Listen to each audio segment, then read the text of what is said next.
Back in the early days when I started school, it was in a one-room rural school near home, and I would have been about 4 years old in November, and they put me off to school. So we were right next door, and that's why I was always ahead of the game, so to speak, and younger than other members of my class.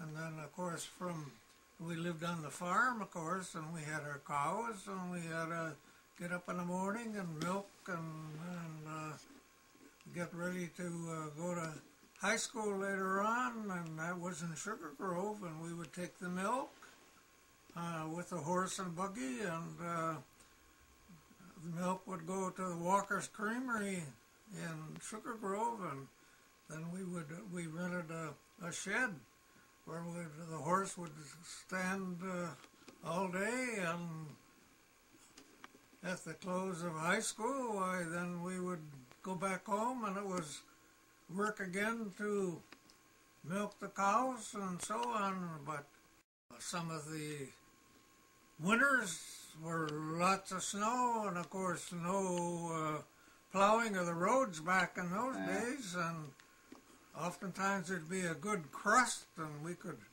start up on the hill and end up down by the creek for a long ride. Later on, I went to Fredonia State Teachers College, state normal school in those days, 3 years. My aunts were school teachers, and I thought that was what I would like to do.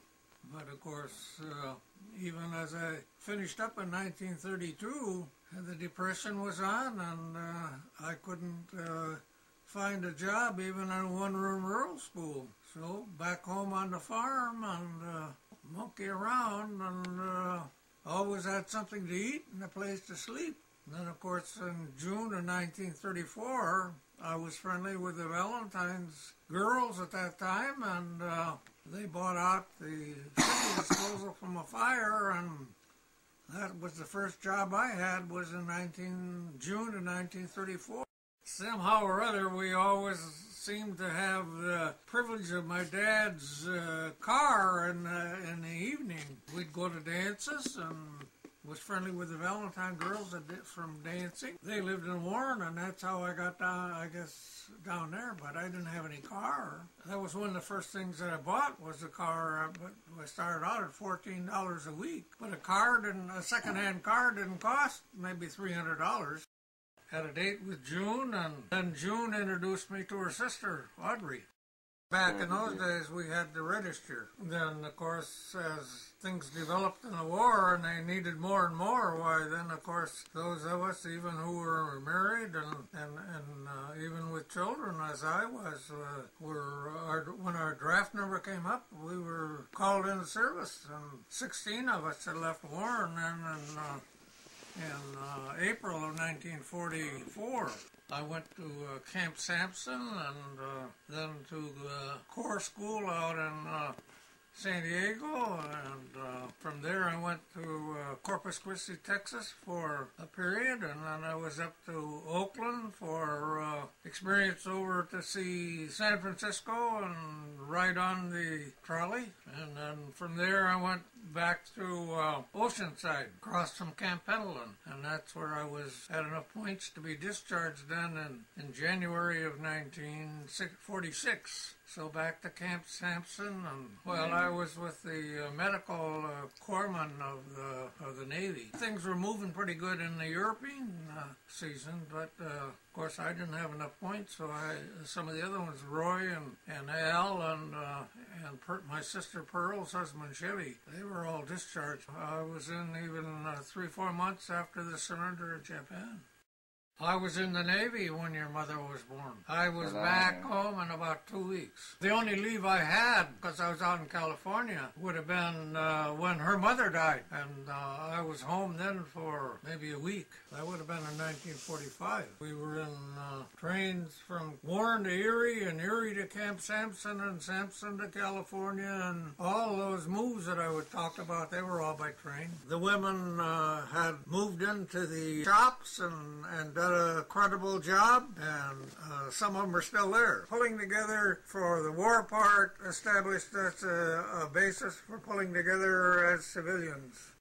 Signed $3,100, $1,000 bonds. Oh, yeah. Fire department, well, that was in about 1950. The other townships were moving in the direction of fire protection for themselves because the borough of Warren in those days were busy with their own responsibilities, and the townships saw fit, as Glade did about 1951. And we visited the other departments and decided that the time was there for we in Glade Township to assume the responsibility for fire protection. So we would meet up in the Cornplanter Gun Club, and then a few of us talked to more, and more people became involved. Then we moved over to Glade Township School for meetings, and thought that by 1952 that we had enough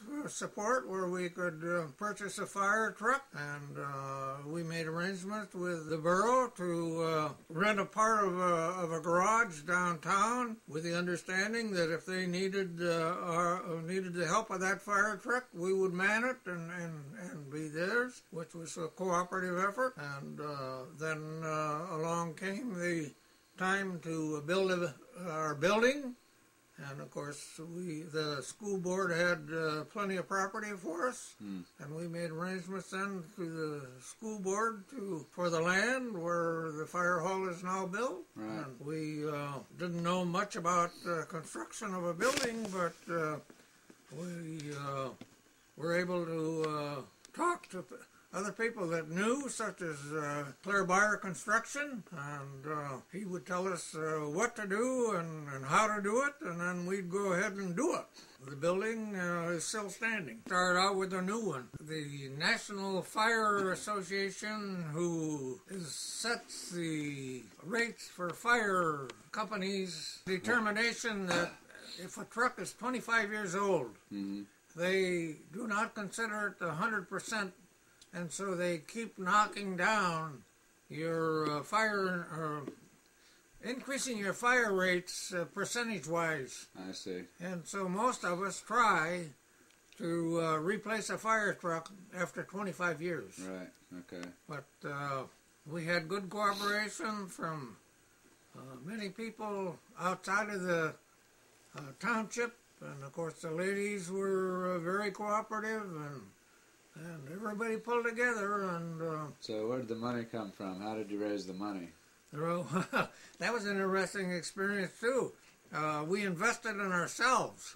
We would sell ourselves $100 certificates. Okay. And then no interest. And then in due time, we were able to, by having many activities, such as circuses and... lots of food experiences and a dance now and then and all those things that we could think of. We even tried bingo, but that was never very successful in Glade because the people who attended, they wanted more money for prizes than what we saw fit to offer, because we wanted to pay off our bills. Right. And so our bingo never went very good in Glade Township. But we were able to retire all of those certificates of